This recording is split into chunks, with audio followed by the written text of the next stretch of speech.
Você é aquele tipo de pai, mãe, que acha que quanto antes ensinar o seu filho a ler e escrever, colocar no inglês desde bem pequenininho, mais você vai estar contribuindo para que ele tenha ali uma vida escolar, um desempenho acadêmico melhor? E se eu te disser que em vários países que já fizeram esse caminho há alguns anos atrás e descobriram que as crianças que têm um maior desempenho na vida escolar e depois na vida acadêmica são aquelas crianças que foram poupadas na sua primeira infância, dos 0 aos 7 anos, de conteúdos intelectuais. Foram crianças que brincaram espontaneamente, com muito espaço, com uma riqueza de fantasia, e só depois dos seus 7 anos é que foram para o primeiro ano escolar e receberam esse conteúdo mais intelectualizado, que exige mais o pensar lógico. Eu sei que muitas famílias se preocupam com esse momento, esse desdobramento da vida adulta do seu filho, principalmente por esse mundo que a gente vive hoje, que é um mundo que exige cada vez mais que a pessoa esteja aprontada, vamos dizer assim, para a sua vida profissional. Mas se eu te disser que é um tiro no pé essa história de querer incentivar as crianças, querer acelerar o aprendizado, querer que elas aprendam o quanto antes a leitura e a escrita. Pessoal, hoje tem muito conteúdo, tem uma série de pesquisas científicas. A neurociência hoje ela nos traz uma riqueza, uma infinidade de conteúdos que comprovam o que eu estou falando. Antigamente não tinha tanto recurso. Hoje a gente tem a internet, que está a um clique, a gente consegue uma série de informações de uma forma muito rápida. Então, você que é pai e mãe, pesquisem. Eu trabalho numa escola que é uma proposta pedagógica diferente dessas tradicionais, chama-se Pedagogia Waldorf. E a principal diferença, vamos dizer assim, dessa escola para as outras, nessa fase que eu trabalho, que é a primeira infância, é que nós não ensinamos as crianças através do intelecto. A gente ensina as crianças através do sentido e do movimento. A gente ensina as crianças através da ação, através das coisas concretas. Nada é abstraído, tudo ali é aqui e agora. Por exemplo, quando eu numa atividade cotidiana, uma vez por semana a gente prepara um pão junto com as crianças. Todos os dias a gente prepara o lanchinho juntos. Mas tem o dia do pão, que é um dia muito gostoso, as crianças amam fazer pão, eu adoro fazer pão, e a gente faz esse pãozinho juntos. Então vou dar um exemplo para vocês. O simples fato de eu trazer todos os ingredientes, colocar à mesa, são 2 tipos de farinha, alguns tipos de semente, o sal, o açúcar, o fermento, a água morna, tudo isso às vistas da criança. Então, ali, essa criança, através da ação, através do concreto, ela vai aprender a divisão. Ela vai aprender que existe uma ordem para que as coisas aconteçam. Ela aprende através de processos.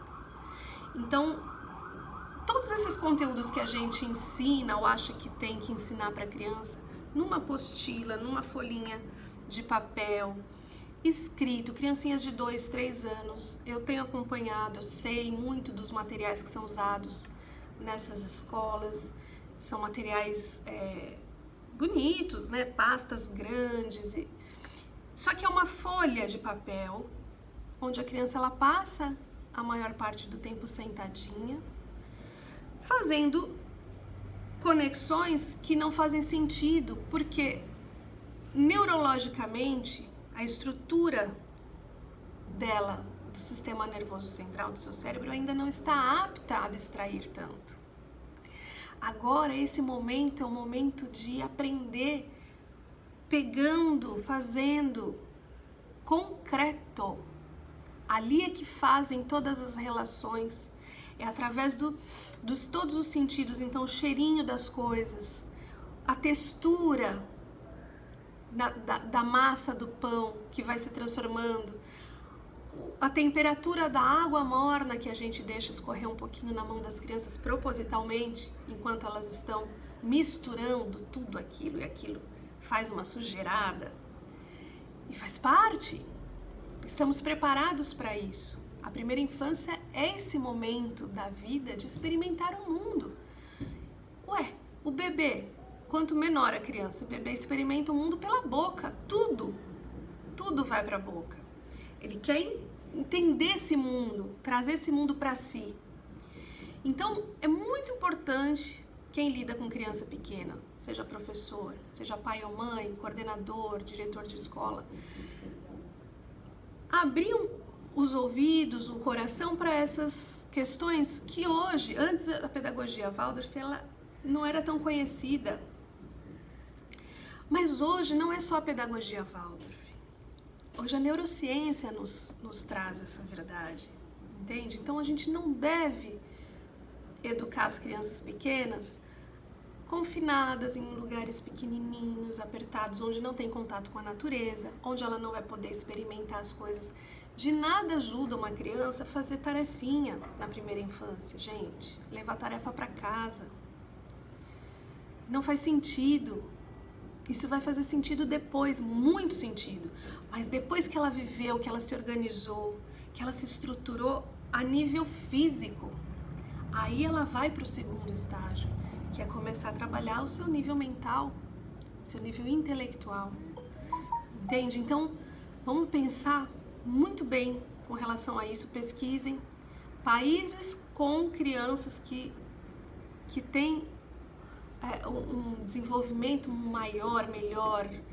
São crianças que brincam, são crianças que fantasiam, são crianças que se movimentam, que correm, que brincam em parque, que se machuca, que rala joelho, que tem noção de altura, né? Então, uma escola, minha indicação, você está procurando escola para o seu filho, veja como é o parque, quanto tempo de parque. A criança não tem que ficar fazendo lição, gente. Não tem que fazer lição, criança pequena precisa brincar. Precisa de sol, de luz, energia vital. Nada de ficar na frente de televisão, de tablet, fazendo joguinho, isso não existe. Faz mal, certo? Então, pensa comigo, a criança já está em casa, se em casa já é essa coisa confinada, as crianças hoje, a maioria das famílias moram em apartamentos pequenos, e aí ainda vai para a escola, fica o dia inteiro dentro de um lugar fechado. Vamos olhar para essas crianças? A infância é a fase mais importante para criar a base da vida, para todo o desdobramento futuro nesse jovem, nesse adulto. A criança precisa brincar, precisa experimentar, precisa de adulto preparado para fazer esse caminho com ela. Certo? Eu sou Carolina Desico, eu fico por aqui. E lembre-se, quando a gente muda essa forma da gente entender a primeira infância, a gente tem outra criança em casa. A gente tem outra qualidade de vida. Essa criança, ela com certeza fica muito mais tranquila, mais saudável, mais equilibrada, mais disposta. Ela se abre mais para esse mundo. Então, presta atenção, seu filho está irritado, mal-humorado, agressivo, não come nada ou come muito, começa a olhar como é que está o entorno, o que está sendo oferecido na vidinha dessa criança. É que nem plantinha, se a gente não colocar no sol, não regar, tem o tempo certo, tem a quantidade certa de água, é o brotinho. Se você larga o brotinho de qualquer jeito, no meio do jardim, ele vai ser pisoteado, ele vai ter muito sol em cima, ou ele vai ter pouco nutriente, pouca água. Não dá para ser assim. Criança pequena precisa de cuidados certos. Existe uma forma de fazer isso, pessoal. É simples. É simples. Dá para resolver. Eu fico por aqui. Manda seu comentário, coloca sua dúvida, compartilha esse vídeo, faz chegar para as pessoas que estão procurando, querendo entender essa primeira infância. Um beijo, até a próxima!